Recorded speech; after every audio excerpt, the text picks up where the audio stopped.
దేవుని నమ్మాలి పూర్తిగా. నీవు విశ్వసిస్తేనే దేవుడు నీ పట్ల కార్యం చేస్తాడు, నీకు దేవుడు కనపడతాడు. విశ్వాసం లేకుండా దేవుడిని చూడడం అసాధ్యం. దేవుడు ఉన్నాడని నమ్మాలి. దేవుడు ఇక్కడే ఉన్నాడు, నాతో మాట్లాడుతున్నాడు, దేవుడు నన్ను చూస్తున్నాడు, దేవుడు నా సమస్య తీరుస్తాడని నువ్వు విశ్వాసం ఉంచాలి. నీ విశ్వాసమే నీ పట్ల దేవుడు తన కార్యము చేయడానికి సహాయపడుతుంది. దేవునికి స్తోత్రం, హల్లెలూయా.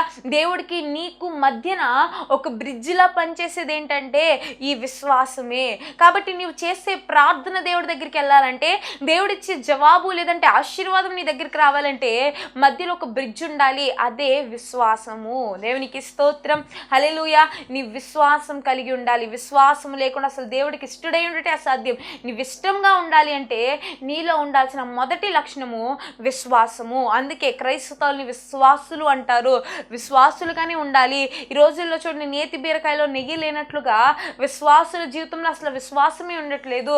మనలో ఈ వాక్యం విన్న తర్వాత నుంచి విశ్వాసం, దేవుడు ఉన్నాడని నమ్మండి, దేవుడు చేస్తాడు, దేవుడు ఏదైనా చేయగలడు, నమ్మండి అంతే. తప్పనిసరిగా దేవుడు ఖచ్చితంగా మన జీవితంలో తన కార్యమును జరిగిస్తాడు.